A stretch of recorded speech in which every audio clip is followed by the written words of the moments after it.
On this week's episode, James Bond has no time to die. CSI says, "Who are you?" once again. And it was actually Agatha all along. All this and more as we reach our next stop, the PCC Multiverse. And we're back with another episode of the PCC Multiverse. This is Gerald Glassford from Pop Culture Cosmos, Game Source, Inside Sports Fantasy Football, and the Lakers Fast Break. We truly appreciate everyone out there listening to all of our shows. And if you can, please give us a 5-star review on Apple Podcasts. Plus, if you can like, share, subscribe, follow, or do anything that you can to support us right here at Pop Culture Cosmos, the Inside Sports Fantasy Football Show, the Lakers Fast Break, Game Source, and of course, we are the #1 tabletop RPG streamer on Facebook when it works. When it works. And anything you can do to go ahead and support us, including the tremendous show already in Season 2, Vampires and Vitae, it is sincerely appreciated. But it wouldn't be a PCC Multiverse without my good friend. She is the mastermind, don't tell Rob, of the amazing Vampires and Vitae and also other tremendous tabletop RPG games that you can catch on Pop Culture Cosmos on Facebook. She is an amazing individual indeed. She is back once again to sit in the hosting chair as my fellow host because she can't take enough punishment, I guess, for each and every week. She is back once again. It is my good friend indeed. It is Melinda Barkhouse. And Melinda, great to have you back on the program once again. Great to be here. Are you ready to talk some good pop culture this week? Because we got a lot of stuff to talk about. Yeah, I'm ready. One thing I do want to add, Season 2, already underway for Vampires and Vitae. Can you give us a heads up what's going on? Yeah, so our very first live stream happened this past Sunday. We started late and then the cameras were frozen for the first half of the episode. I don't know why. We still haven't quite figured that out, but exactly, that was pretty much what happened.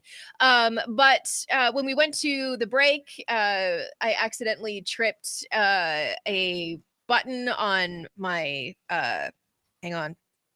anyway, on the plugs, and it restarted my computer. And when we came back from the restart with the computer, the cameras worked. So that was a good thing, I guess. Anyway, the second half of it worked fine. The awesome news is that all of our audio worked. So the podcast, as usual, will drop this Friday. It releases at like 2 a.m. Pacific time, so you get it bright and early, like 6 a.m. on the East Coast. And the episodes are going to be everything that happens in the stream in one episode. So I believe this week's episode is just over about 2 hours. But you get to meet the new cast and you get into a little bit, at least a hint of the direction that the story is going in this year. So we're really excited about it. Oh, that was a good tease. A tease you are. But you need to go ahead and check out Vampires and Vitae. Please do so. Season 2 is now underway. It's going to be much more streamlined. There's good things happening again forward. So check it out wherever you get your podcasts. And of course, the live video tapings as they happen right here at the Pop Culture Cosmos. But I tell you what, it's going to be a great episode. We're talking a lot of great things. But first off, since no time to die, Gerald,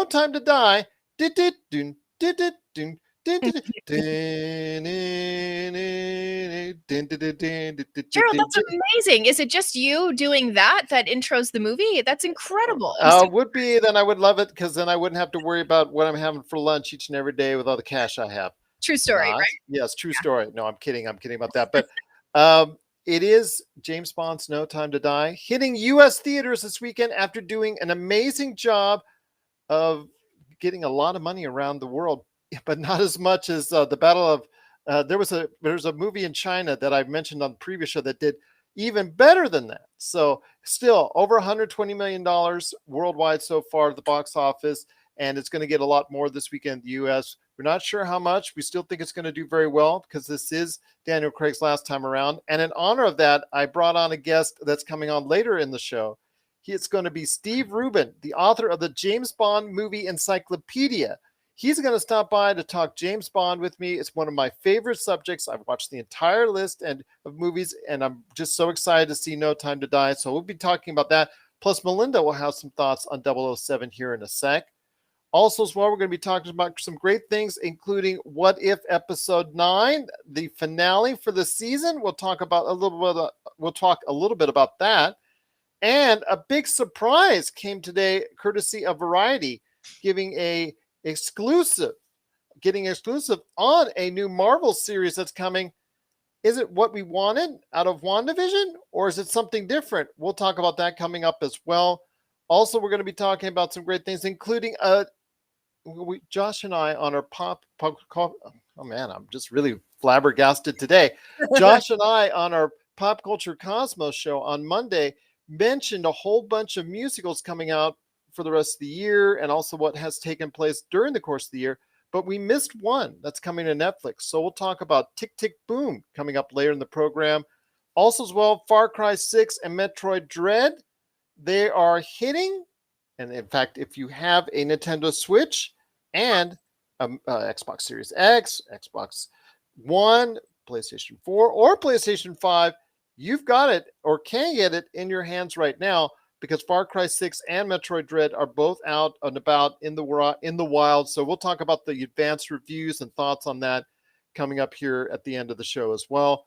And the return of CSI Vegas. I'm not going to go into the who's who are you, because I cannot hit that high note anymore. But CSI Vegas is back in all of its glory.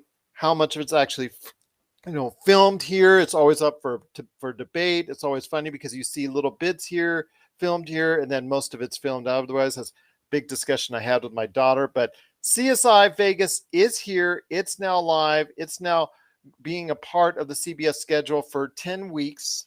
Going to be 10 episodes this season. How excited are we? And how did the first episode look to us?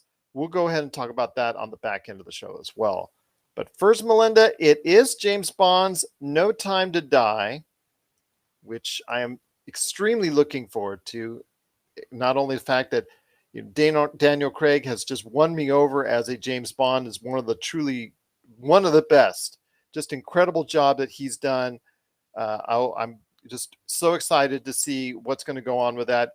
Your thoughts on No Time to Die as it's hitting U.S. theaters? It's done a tremendous job overseas, being one of the biggest box office hits so far this year. Your thoughts on No Time to Die? I am definitely going to see it in theaters, and I'm definitely going to find the time to do it this weekend. I'm thrilled. Do you remember, I know everybody is lamenting about Daniel Craig and this being his last Bond movie, but do you remember the hoopla that started when it was announced that he was going to play James Bond, and how people were upset that James Bond was going to be blonde? Do you remember that? Yes, I remember that. I remember the old, who was this Daniel Craig guy? They'd only known him from a couple different movies that he was in. The first original Tomb Raider, I think, with Angelina Jolie, and he did one of those young adult fantasy stories. I forget which one he did, but he did one of those type movies in the early 2000s as well. And he just really wasn't known for much. And then they're like, who is this Daniel Craig guy? To me, in the past, it was more of when he was first doing the movies like Quantum of Solace and whatnot. It was more, okay, we're going to go ahead and make a James Bond movie. And even though you don't know him, we're selling you on James Bond, the character. And we're going to bet that you're going to go to the movies because it's James Bond. Yep. Now it's come to the point where he has done such a great job of the role, especially after Skyfall, which was, I think, the best James Bond movie of them all. I think there's no doubt where he ranks among the pantheon of James Bonds. Yeah, I agree. And now it's time for us to lament him in his final movie. And I can't wait. I'm going to pre-buy my tickets and get to the theater with the big comfy chairs and recline with my popcorn and be ready to go. I'm so excited. Look at you. So excited. And with Rob, I'm assuming, correct? Yeah, he can come if he wants. Okay. She lays such a smack job on her own husband. I'll tell you, you two are crazy kids, but it is James Bond's No Time to Die. I'm looking forward to seeing what's going to happen. That's going to take place in there. Now, there has been word that there's going to be no real search for a new James Bond until next year. They're going to let No Time to Die breathe, because this has been a film that's been pushed back, pushed back, pushed back, and it was good. That for a time it was going to be pushed back into 2022, and then they decided, you know what, we'll just go ahead and keep it where it is. Let me hear your thoughts on this. Once everything is settled and the dust is settled on this movie, and it's just going now to be something that you'll see on streaming outlets and all that, a few months down the line, what are your thoughts on who will continue the James Bond series? Who do you think should continue the James Bond series? Wow, I don't know. It's actually a topic that Rob and I have debated ad nauseum, to be completely honest. And Daniel Craig's comments on it have been a little bit controversial as well. Sure. I think he's probably too old right now to pick up the mantle of James Bond, but I would have loved to have seen Idris Elba pick up the mantle. You and I both. Oh my God, he would have been so good. But I do think that he may be a little bit too old at this point to jump into the James Bond role. Maybe I'm wrong. I would love to be wrong, because I would love to see that film. I would go to that I would buy tickets now, even if it didn't come out for 7 years, to go and see that movie. And perhaps this is a little bit controversial, but I don't want 007 to be played by a female. Neither does he. Yeah, no, I don't think that that's a thing that needs to happen. James Bond is the ultimate male fantasy. That's how it was written. And I think that there are enough other ways for there to be, movies that feature women in the title role, such as let's bring back Nikita. I love Nikita. Or Latasha Lynch is now, who in the movie, she is the new 007 as portrayed in the movie. So yeah, I don't know that needs to be a thing that they continue and keep moving forward with. She could be a 008 or a 006, but I think 007 should be a male movie at some point. There has to be a time when we stop putting high heels and tutus on,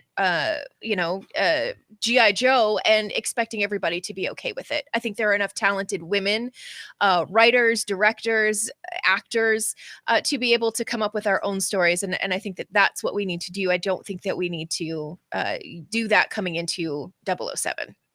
Those are my thoughts. I know, please don't at me, please. I know people are already hollering. I can hear them at their computers, but honestly, I just think that 007 should be a dude. It's a male fantasy film, and it's perfectly fine for that to remain as that. I don't think that it needs to be anything else.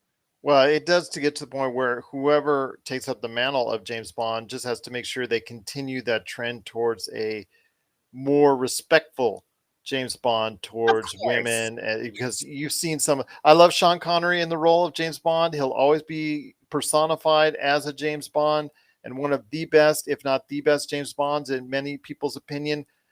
But the way he treated women in those early films, I look back on it now and it's just like, oh, they're so cringy. Absolutely. Yeah. So cringy.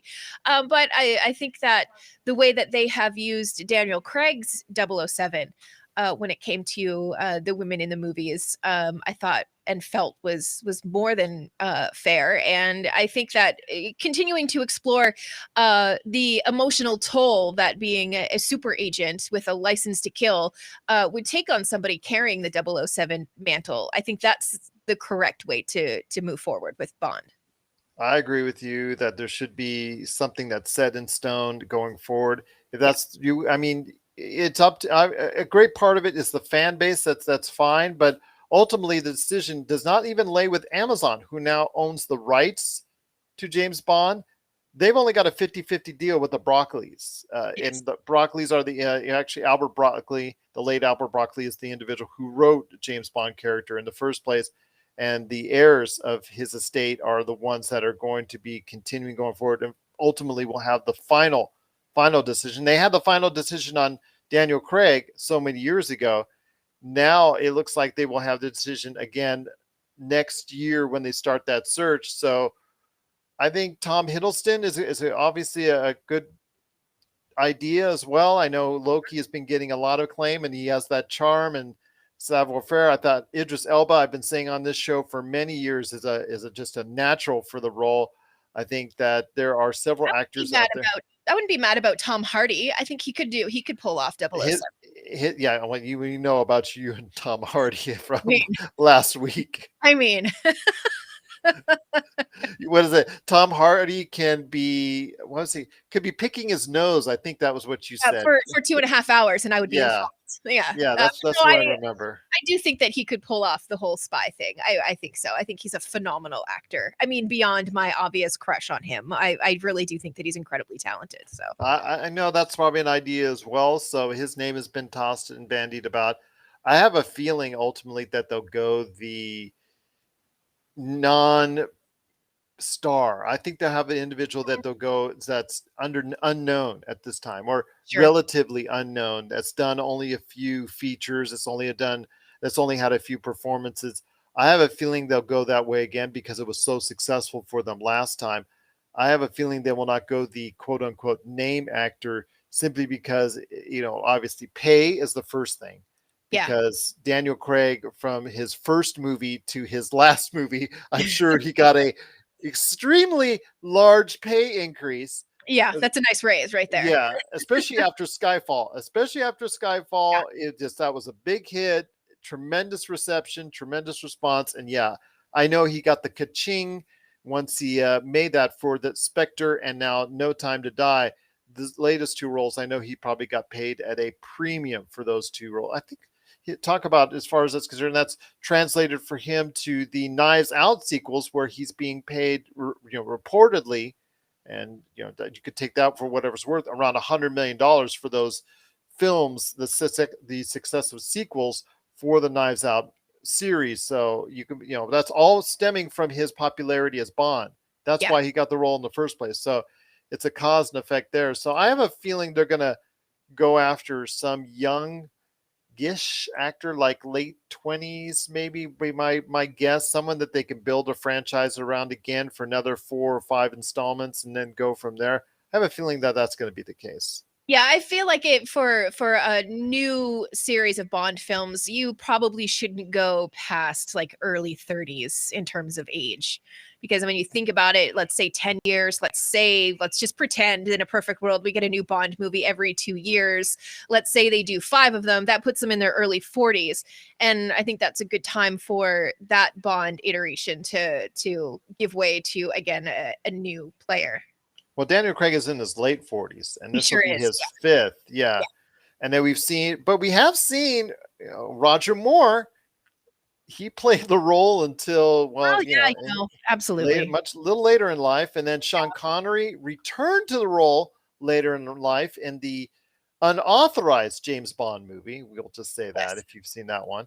And then also, Pierce Brosnan played it a little bit older than what he wanted to. I mean, he was originally thought of when he was doing Remington Steele, that he had had an opportunity to get the role of James Bond, but Remington Steele, the series, which I truly enjoy, I wish that one would have had a better way to end it, but sure. I digress. That he had a great chance to go ahead and get the role at that time. It wasn't until later in life that he got the role. So we've seen, like you said, these James Bonds play the roles later in life. I would like to see younger, maybe a younger, I think would probably be a fresh start per se. I think would probably be good, even though if you get Idris Elba, there you go. I can't go wrong with that. You can't, you can't go wrong with that at all. So what are your thoughts out there on No Time to Die? You're going to go ahead and check out the movie this weekend at the theaters. And who do you think will become the next James Bond? I'm not saying 007, because Natasha Lynch currently holds that title. So who will become the next James Bond? Man, woman, young star, established star? Let us know your thoughts. popculturecosmos@yahoo.com. Well, there's still much more to talk about on today's program. Melinda, what if finally came to an end with a cataclysmic battle between Ultron and the Guardians of the Multiverse as assembled by the Watcher? And there's some questions I have, but overall, your thoughts on it. I mean, did it end the way you thought it would? I mean, it just, for me, it ended okay. It sets it up obviously for another season, which is going to be happening on Disney Plus, maybe next year, maybe 2023, depends because it takes a while. But I want to hear your thoughts on What If episode 9. I like you said, I think that it left the door wide open for another season, which I feel like they've been setting up for the last couple of episodes, to be honest. It Yeah. just kind of had that feeling to it. So the fact that you were left with questions, I think is very smart. And I mean Disney and especially with the Marvel stuff, they're no dummies. They know that people have been into this and they know that people want to see more. So I think it would have been a little bit silly to not leave the audience with questions at the end. I agree with you on that, but I do want to make sure and let everybody know that you saw Gamora was one of the Guardians of the Multiverse. She was a character that had her own episode planned, and you saw little bits of that in this episode. The thing was that there was supposed to be originally 10 episodes of the What If season 1, but unfortunately the coronavirus delayed those plans and suspended a episode. And they had the producers and showrunners had to make a choice between what episode they wanted cut. And so unfortunately Gamora's, along with Iron Man, where she pals up with Iron Man, that episode had to be cut, and they only showed some snippets of that episode within the confines of what episode 9 you'll see. And if you see that, you'll check that out. But I think that the producers said that they'll go ahead and have Gamora have her own episode coming up for season 2 to make up for it. So looking forward to see what to do for her character. I do want to say that the Watcher himself, just Jeffrey Lewis, just outstanding. Anything he plays, he's a really good actor, and I like to see what he'll bring to the continued What If, and maybe if he'll be able to play a live version of this Watcher in the MCU. I'd be really intrigued to see that. I think overall it was okay. I don't like the way that they treated Killmonger. First off, okay, why was the Watcher picking him anyways for the Guardians of the Multiverse, knowing that he was someone that was, had tendencies to go ahead and be on the bad side of things? Like, he killed Tony Stark in his episode. He went and he controlled the whole situation, manipulated everything between the battle between US and Wakanda.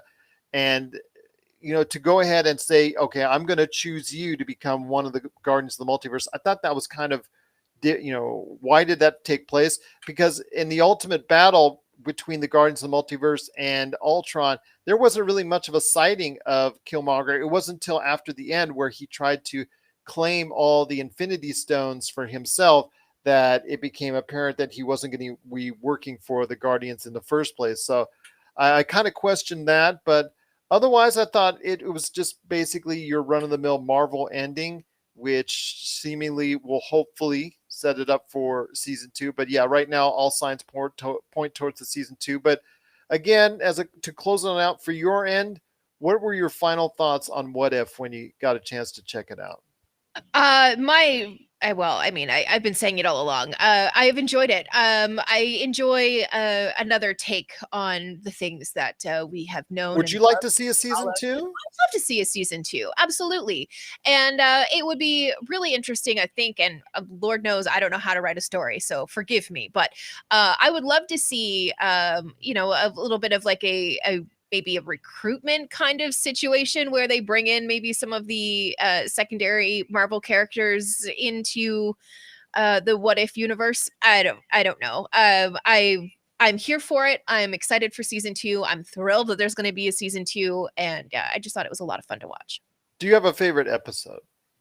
I know it wasn't your favorite, but I really enjoyed the oh my goodness. The first one? The first one, yes. Thank you. Why can't I think of her name? Captain Carter? Well, yeah, Captain Carter, but I was going to use her first name. That was funny. Anyway. Haley Atwell? Yes, thank you. I adore her, and I think that she deserves to be. She was much better to me in this episode. I really liked her. So Yeah, my I daughter hope. felt differently. It's kind of weird because we've kind of felt the opposite on that. She liked her a little bit more in episode one than this one. I kind of liked her in this one a little bit more than that one. But yeah, Yeah. I thought she did okay. I thought she did pretty good. Yeah, I'm definitely looking forward to it. I'm enjoying the alternate takes on the characters that we've known and become so involved with for the last decade or so. Exactly. But I personally, as my favorite, I'm going to go with Party Thor.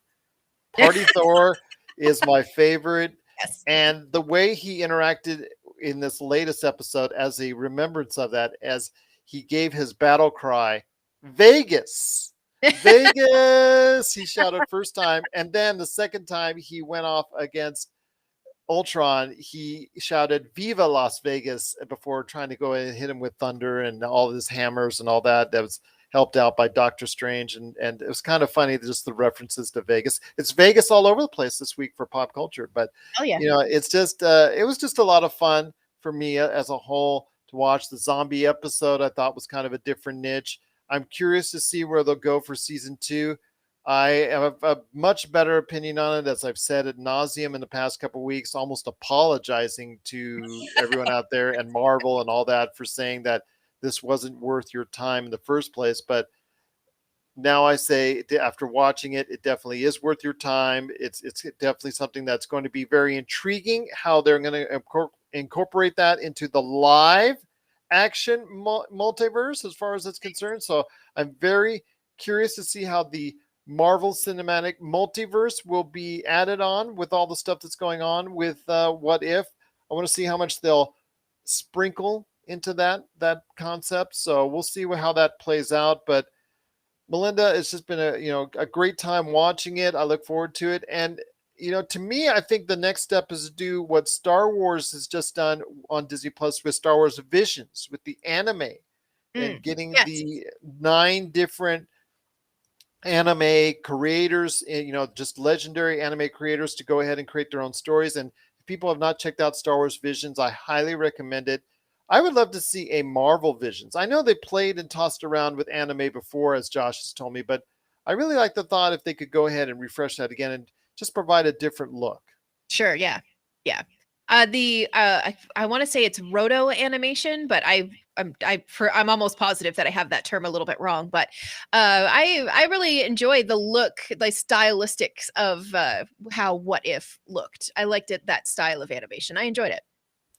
Well, before we head on out to the break and my conversation coming up with Steve Rubin, the author of the James Bond movie encyclopedia, I wanted to go ahead and get your thoughts on this because it just dropped this morning. It was an exclusive. It was breaking news by Variety that there's another Marvel show on the way. Surprise, surprise. We already know about Hawkeye. We already know about Miss Marvel. We already know about some of the other things that are coming along the way. She-Hulk, as far as series for Disney Plus. Moon Knight is coming as a series as well to Disney Plus. But it looks like Agatha from Marvel's WandaVision has now been added as a side series on Disney Plus. This was very interesting because I guess it's Agatha all along coming up. This is something to me that this is a character with Catherine Hahn who did such a great job in her role. Reminds me a lot of Tom Hiddleston when he was playing Loki early on. I think they only had in Marvel, this is just a guess, it's nothing I know, and I wish I did. Tom Hiddleston, or I guess I'm assuming in the original, and if you ever talked to him and he was truly honest with you and could truly tell you, I think he would tell you that Marvel had limited plans for him and to kill off his character or just, okay, move on from his character at some point. But he's done such a great job with his character that they've been able to build a whole universe around him and what he's doing. And Catherine Hahn, who did such a great job, I believe she was nominated for an Emmy, if I'm not mistaken. The song itself reached number 1 on the Apple charts. And to see her success on that, and she's chewed up enough scenery, as they say in the movie business, that she chewed up enough scenes there that it looks like that she's done so well that Marvel said, you know what, we're, instead of maybe giving what the fans thought and hoped of a WandaVision season 2, because I know there's still hope for that. For right now, we can confirm we're going to go ahead with Agatha and tell her a little bit more of her story. I wonder if she somehow is a Loki from another universe, from another multiverse. Sorry. I wonder Well, if somehow that's a thing. Well, it just seems like, she did such a great job, and it reminds me so much again of Tom Hiddleston's early performances as Loki, where he's just the best there. No Yeah. matter how well anybody else is doing, he is just so present with his character that you got to go ahead and build more stuff around him. And I think Marvel caught on to that right away, and they liked what they saw out of Catherine Hahn's performance Mhm. so much so that they're going to build a series around her, which is going to be very interesting to see. What do you think they could do with that series? Oh gosh, I honestly, I'm a blank slate for that one. I have no expectations, so I am intrigued enough to watch it, at least give it an episode. No, that's a lie. I think with any series, a podcast included, you need to give 3 to 4 episodes before everyone involved kind of hits their stride and the story kind of takes shape and it begins to move forward. So I would give it the 3 to 4 episodes that I usually give to a series and make up my mind after that. And we'll discuss that later on at the back end of the show with a certain Vegas show coming Mhm. up. So I have opinions on that. But everyone out there, let us know your thoughts on the final episode of the season for What If, which will be returning for a season 2. We're looking forward to that. But what are your thoughts on the What If series and that final episode and the cataclysmic battle between the forces of the Guardians of the Multiverse against Ultron? Please share us your thoughts. PopCultureCosmos at yahoo.com. Well, coming up next, like I said, it's a great interview I had with Steve Rubin, the author of the James Bond Movie Encyclopedia. He's going to be talking about what else? 007, James Bond. Also, check out his book that details and chronicles the Twilight Zone as well. He did a great book there. He's a major producer out there, so he's a big time producer. So go ahead and check out my interview coming up right after the break regarding James Bond Movie Encyclopedia. We'll talk about that coming up here in a second. But after that, as we close out the show, Melinda is coming back, and we're going to be talking about Metroid Dread, Far Cry 6, also as well Tick Tick Boom, and Who Are You with CSI Vegas. We're going to talk about that on the back end of the show. This is the PCC Multiverse. And we're back to close out the show. This is the PCC Multiverse. Cannot thank enough Steve Rubin for joining us on the show, talking about the James Bond Movie Encyclopedia. And if you get a chance, please go ahead and buy that book today on Barnes & Noble and Amazon. Plus, also, he has a book that details the Twilight Zone. So all of you Twilight Zone fans, please do that as well. They're great books to read and go through. And then once you have, just set it right there on the coffee table so people go, ooh, what's that? Ah, I like that. Can I read this for a second? Yeah, go ahead. Go and check out his books today at Amazon and Barnes & Noble. But before we head on out, Belinda Barkhouse is back, the mastermind behind many of our tabletop RPG streams on Facebook. Wanted to ask you this.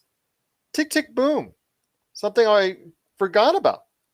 That's coming to Netflix in November. The trailer just dropped. It's so funny because we outlined on our Monday show with Josh and I, we talked about the musicals, how they have not performed this year for the most part. And a lot of them have disappointed. And we have just a few options left. We got Sing 2. We've got West Side Story from Steven Spielberg. We also have Tick Tick Boom, which I did not mention, with Lin-Manuel Miranda directing. Now, Into the Heights, he had a great hand in that one. And even though it was a critical darling, it was a massive disappointment for both HBO Max and also the theaters because of the controversy that was created from it as far as the casting is concerned. I want to hear your thoughts on Tick Tick Boom. Is this something you'll check out on Netflix? And do you think this will shake I don't want to say it's a curse of the musicals this year, but outside of Annette, I mean, none of these musicals have really resonated with an audience.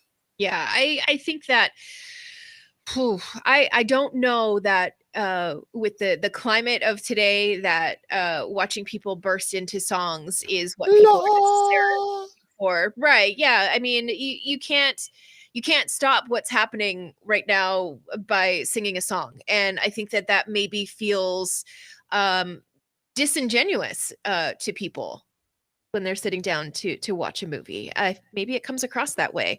I myself, on a personal level, I'm not a huge musical fan, but you know, Will I give this one a shot? Sure. If I'm looking for something that I just want to have on and well, I don't want to say that it's not going to be a good story because it probably is with everyone who's involved, but it's probably something that if I do check out, it'll be on in the background while I'm working on something else, be it camera angles or new backdrops or whatever the story is.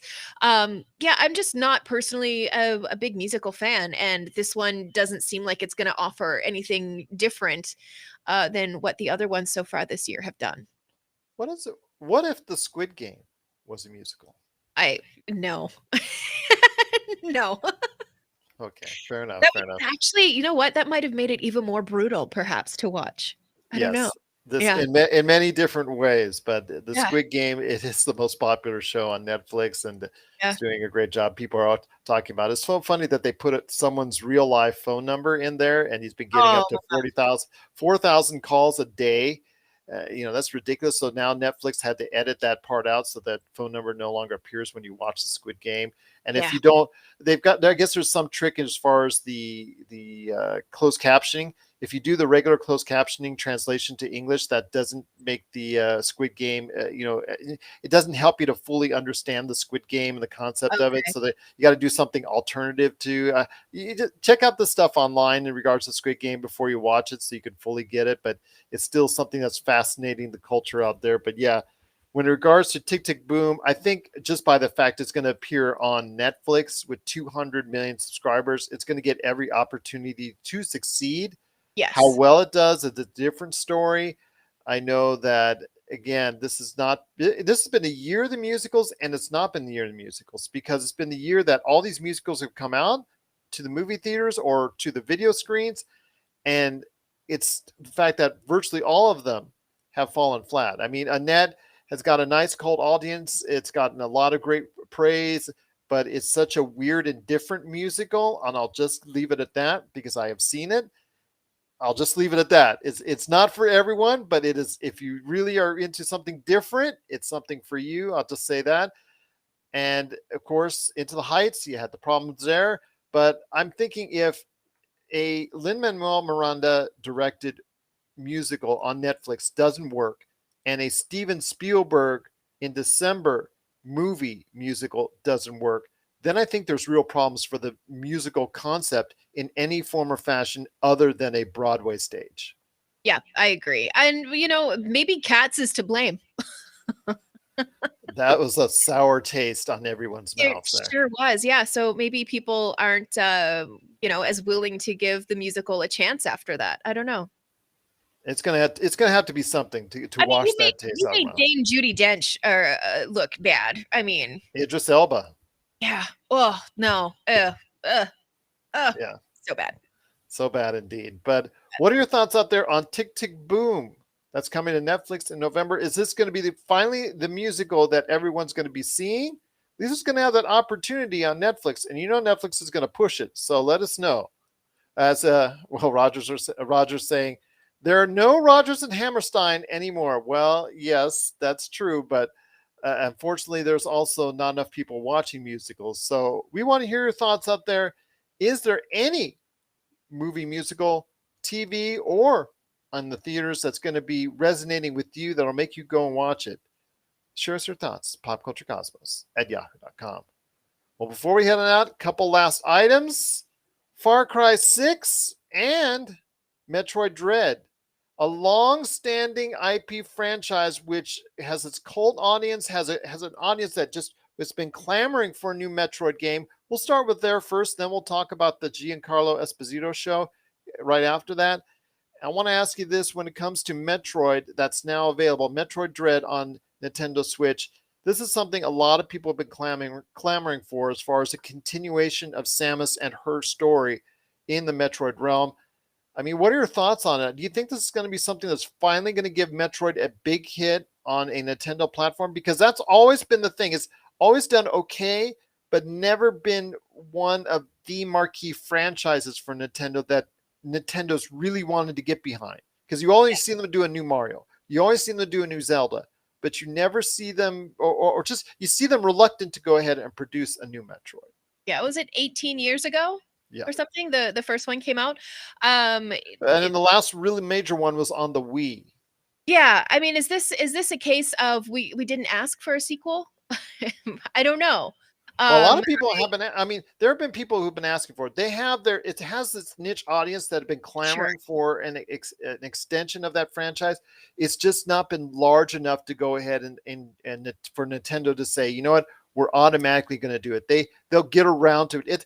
Metroid to Nintendo seems to me like it's a we'll get around to doing it when we get around to doing it type sure, yeah, franchise. yeah. I was watching some of the gameplay this morning, and um, this is going to be a really really weird statement to make, but it looks like a kind of game that I would be good at. I'm terrible, like Far Cry 6 first person shooter. I am terrible at them despite all of my best efforts. But the way that the Metro gameplay looked, I was like, okay, maybe I can do this. Maybe I could play this one. So it could be one that I check out for sure. It's going to be something that is going to move the needle because Nintendo does not have a ton of original things coming to the Nintendo Switch. This could have been a year and a holiday season that they could have really taken advantage of the lack of first party titles both Sony and Microsoft has, because Microsoft only has really Halo and Forza that's coming out from a first party standpoint. And then you also have Sony that really doesn't have anything now in the holiday season that's really coming from a first party standpoint. They've had some releases with Ratchet and Clank and some other things that came out earlier this year, Yeah, Returnal and whatnot, but they needed something more this holiday season. They really don't have that. It's mostly third party stuff. This could be a big hit for Nintendo just by default. And that's the thing. Nintendo sells, it's going to be out there. Obviously people getting the Switch, and then I don't say the new Switch, but the OLED Switch, which is a slightly better version of the Switch that's currently out. That's coming out this holiday season. So a lot of people may want to get that with that new system. So this could be something that Nintendo will, by default, will score big with, and that will be great for those people who have really supported the Metroid franchise all this time. sure. Yeah. It'll be interesting to see how it plays out. And I hadn't considered that Xbox and PlayStation didn't have their first party. I'm sorry, I can't remember the verbiage that you used, but I hadn't realized that they didn't have those specific platform They don't have any real. I mean, Forza and Halo is for yeah, Xbox, and then yeah, PlayStation. Not a whole lot is coming that's specifically devoted to their platform coming yeah. out this year. I mean, there's a little bit, but not as much as you would like to see. Yeah, this could be that right strategic move for Nintendo for sure. Absolutely, and that, again, that's probably it's going to be one of the major releases for Nintendo and the Nintendo Switch this holiday season. So we're looking forward to seeing if you will support out there, if you're a Switch owner, Metroid Dread. What are your thoughts on Metroid Dread? Are you willing to get back into the Metroid franchise once again? Share us your thoughts, popculturecosmos at yahoo.com. Also wanted to go ahead and hit you up on this, Melinda, with Giancarlo Esposito, who we kid on this show last year that he was the hottest actor on the planet with what he was doing with The Boys and what he was doing with The Mandalorian. Well, he has this Far Cry 6 game that's come out. It's an extension of that IP series, a very popular first-person shooter series, which, again, you said you weren't very good at, but So bad at them, and I try so hard. he is the ruthless dictator, which I'm Yes. sure is such a stretch for his acting abilities because we've never seen him as a bad guy before. I'm kidding when I say that. And I'm kidding when I say that. But Yes. he does a great job again of just, as I said earlier in the show, chewing up the scenery. This time as a ruthless dictator in an island nation that you're trying to go ahead and be part of the rebellion from, and you craft tools to go ahead and make different types of guns and weapons to go ahead and fight off the enemies and try to go ahead and overtake the throne and the Yes. mantle, as it were. Turning red flags blue. Exactly. So I want to hear your thoughts on Far Cry 6. I think this game can perform well. I know that October is going to be the starting point where you're going to see, this is where you start seeing the big hits, because Call of Duty's around the corner. Battlefield 2042 is around the corner. I mentioned Halo Infinite. That's coming around the corner. There's all these games that are coming between now and Black Friday. Well, actually, I'm sorry. Now and the first week of December, there's Right. all these games coming out.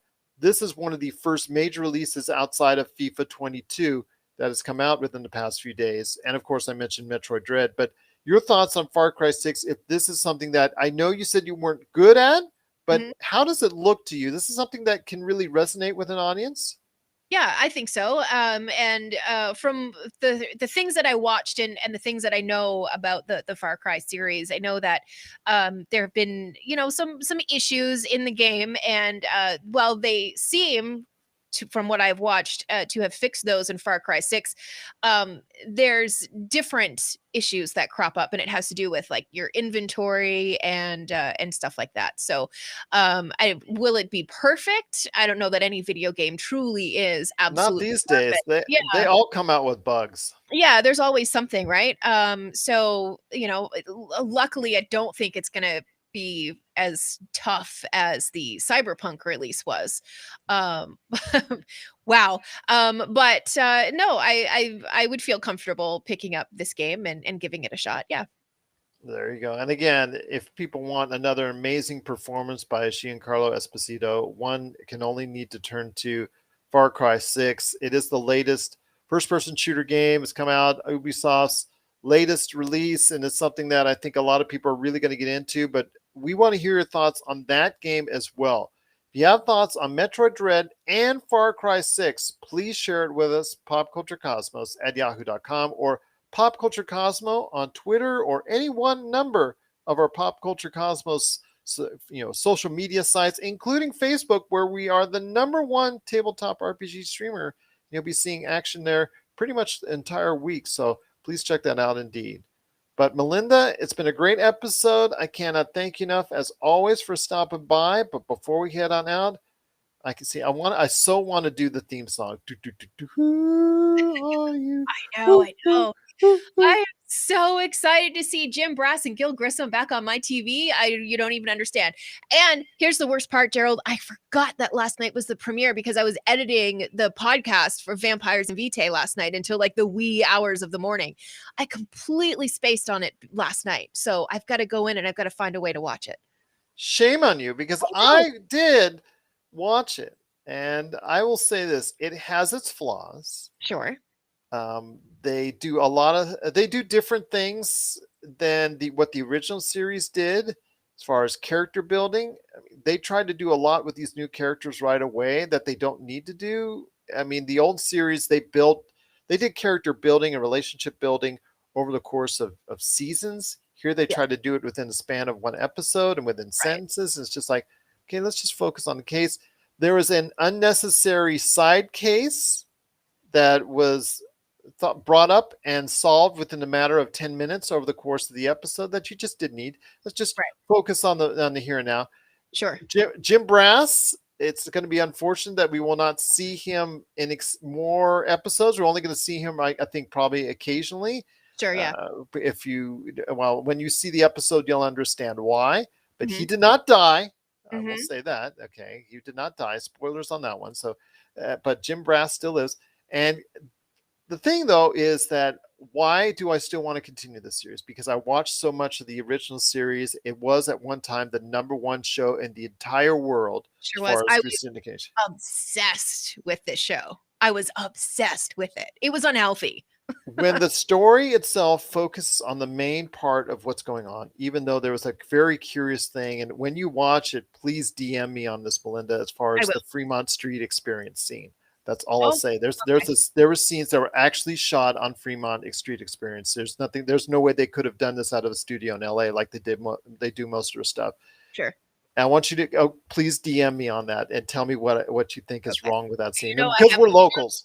yeah, and Because you we're know I locals. have a soft spot for that Fremont experience. I love it. It's the best to people watching on the planet is Okay. on Well, there's just a scene there. I want you to go ahead and DM me on that. But Okay, I will. get to the point. I mean, there were some logistical issues within the whole framework of the show, but the reason why I say you got to stick with it is because just to have Sarah Seidel and Gil Yes. Grissom back Yes. on your TV screen, just to do what they're doing, and even Hodges made an appearance as far as in a roundabout Amazing. way. Yeah. It was so cool, and when it clicked, there were times it clicked, and it clicks better than any CBS show has.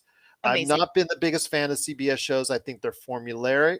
I'm sorry to CBS fans. My own family hates me because of this, but they're formulaic. A lot of them are really not that well done, and the comedies are really not that well done, in my opinion, for the most part. And I don't mean to CBS bash, but it's going to come off as such. When a show like this comes on and it clicks, when it does, it's better than anything CBS has. And I'm so disappointed in the fact that it's only 10 episodes for this season. I'm hoping that it will find a large audience once again and become a standard bearer and a foundation for the network going forward, because I thought the whole CSI concept is much better than NCIS. And I know people are going to send me hate mail as far as that, for certain, because I've never really gotten to NCIS. I really think CSI was much better. I think it's better than FBI. I think it's better than, but again, it's something that if they'll just let this main story play out, because it is a part one kind of, we don't know if it's going to go part two or more, but it is something I'm very interested in continuing with. And like I said, when it clicked so well.